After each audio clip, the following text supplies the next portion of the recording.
mga guys, nakabili po tayo ng galonggong. Medyo fresh pa naman po siya, no?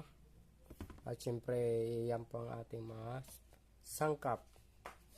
Suka, bawang, luya, sibuyas, dahon laurel, saka pamintang buo, ginisa mix, asin, at syempre, ceiling green. Yan po. At namimiss.